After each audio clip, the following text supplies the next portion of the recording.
All right, now, Ountae, let's get into this. Yes. Patriots coaching staff. Woo. A bunch of good-looking men now coaching the Patriots. Look at these headshots right here, baby. Yep. I mean, listen, head coach, Vrabel. Yep. OC, Josh McDaniels. How about your defensive coordinator, Terrell Williams? How about special teams?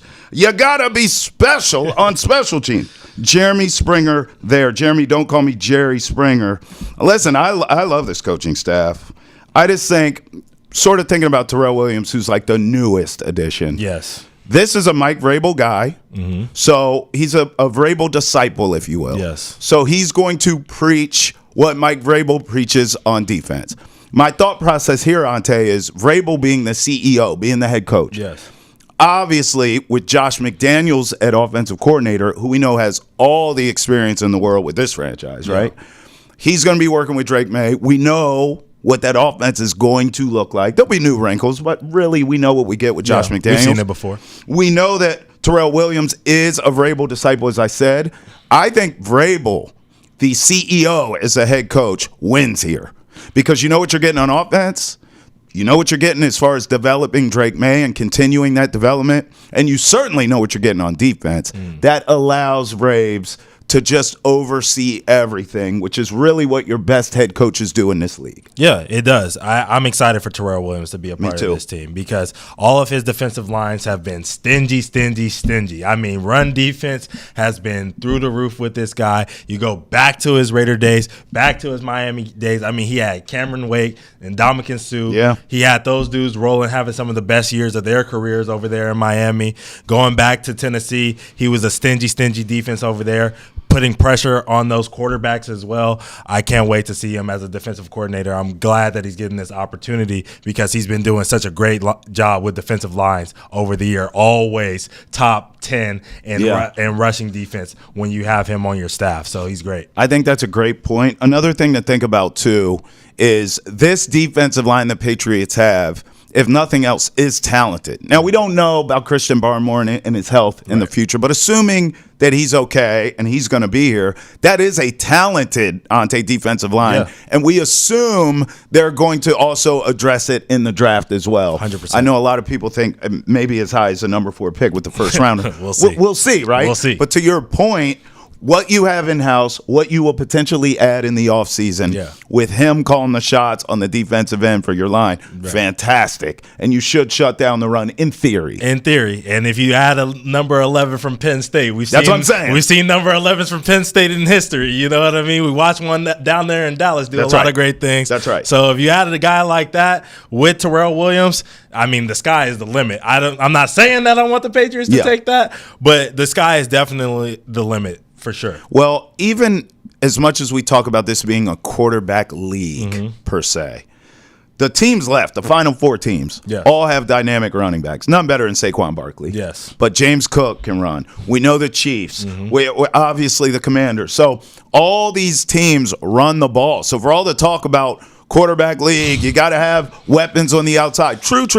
Yeah. But you also still need to run the ball. Just a few years ago, we're talking about how running backs shouldn't get paid and maybe the position won't even be there. Right. BS. I mean, all these teams left in the playoffs have a strong run game. Yeah. So if you can tell me coming into this season, the Patriots are going to be stout against the run, and that's the calling card on defense, I'm going to tell you you're going to win a lot of games. I'm not saying you're a playoff team or Super Bowl team, but I'm saying in this league, the formula is still run the ball and stop the damn run. Yeah, and I mean, he's been great at that, even with the Lions this year. I know the season didn't end the way they wanted it to. They gave up 45, you know what I mean?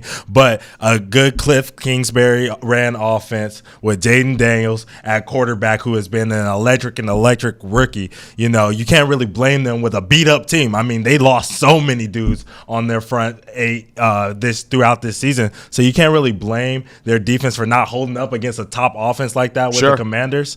So, you know, I'm excited for Terrell Williams.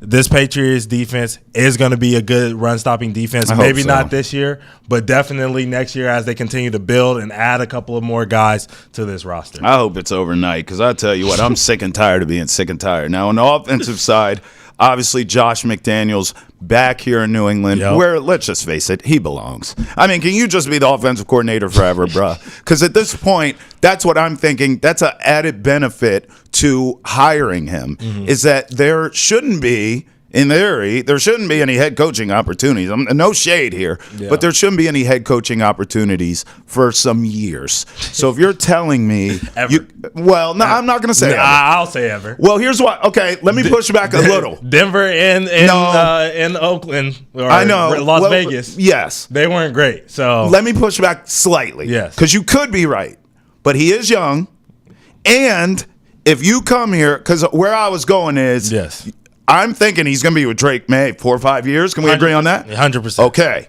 So he grows with Drake Maye. Drake Maye becomes his stud that we all know he's going to get another opportunity. I think so. Down the line. But he shouldn't. Well, that's not the topic. That's my only point. He shouldn't. I'm happy he's here. Let's focus on that because now you get the Drake and Josh combo.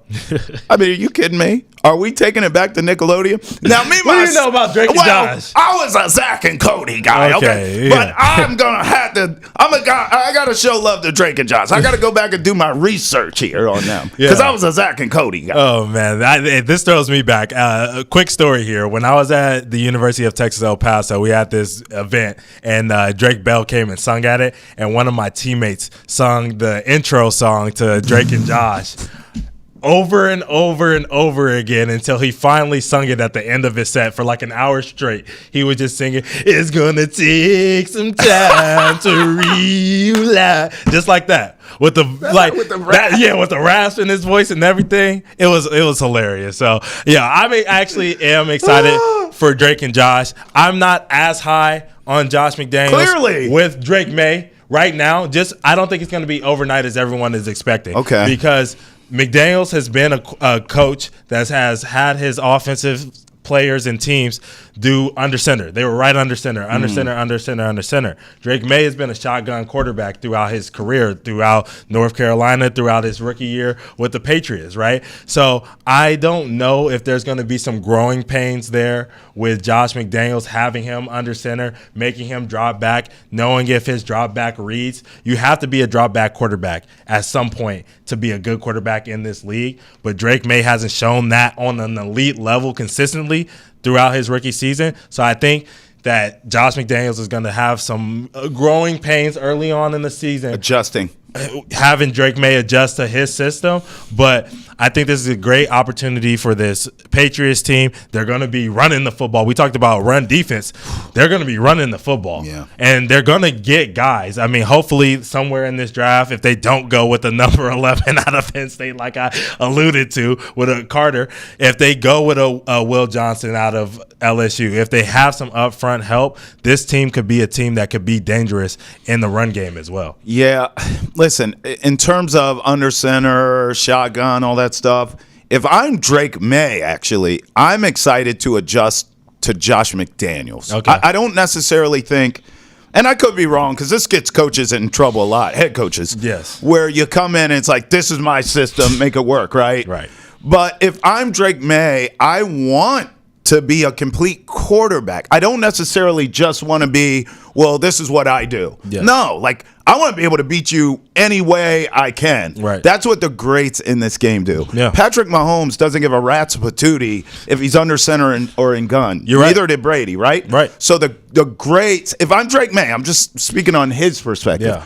I'm ecstatic to work with Josh McDaniels. Yeah. I'm ecstatic to learn. Remember the knocks at draft night of Drake Maye? Footwork, not sure if he could do it under center, some decision making, the fundamentals aren't tight sometimes. Yeah. I didn't see any of that in his rookie year. Right. He's already worked on a lot of those things, Ountae. So now with the opportunity to work with a Josh McDaniels, Drake Maye's got to be ecstatic. Yeah, he has to be ecstatic. I'm wondering if Josh McDaniels is going to put more RPOs in his offense. I hope so. Because, he's more of an ISO, crack toss, you know what I mean, counter wham kind of guy. So I'm wondering if he's going to, lead with that, get Ramondre going. Yeah. Because obviously Ramondre is still a good back that I feel like the Patriots haven't ever fully unlocked to his full potential. Get him going and then see if we can get some RPOs with Drake. I know everyone's going to be a little nervous with that with the concussion history that he had last season. Yeah.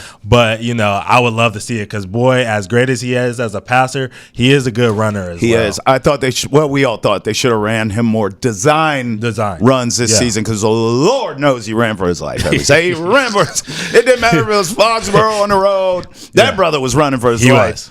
But, listen, I think you make a great point there. I personally want to just see this offense be competent. Yeah. My God. Think of how many games the Patriots were in last season.